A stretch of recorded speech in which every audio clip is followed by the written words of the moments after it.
Իրան-ԱՄՆ վերջին բանակցություններից ժամեր անց Թրամփը դժգոհություն հայտնեց։ Ես դժգոհ եմ, որ նրանք պատրաստ չեն մեզ տալ այն, ինչ մենք պարտադիր պետք է ունենանք։ Ես դրա հետ հաշտ չեմ։ Կտեսնենք ինչ կլինի։ Տեսանք, ինչ եղավ։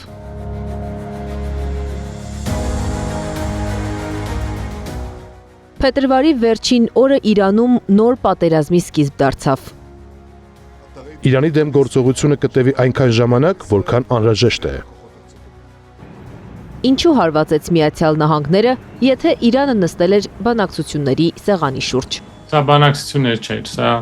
ուլտիմատում էր, սա վերջնագիր էր, Իրանը պետք է հանձնվեր, պետք է հրաժարվեր եւ միջուկային հարստացման իր ծրագրից եւ իր բալիստիկ հրթիռներից, այսինքն անզեն դառնար, որ Իսրայելը կարողանար ցանկացած րոպեին հարձակվել Իրանի վրա։ Նա առանց դրա էլ դա անում է, քանի որ Իսրայելի լոբին վերահսկում է ամբողջ Վաշինգտոնը եւ ամբողջ Միացյալ Նահանգները։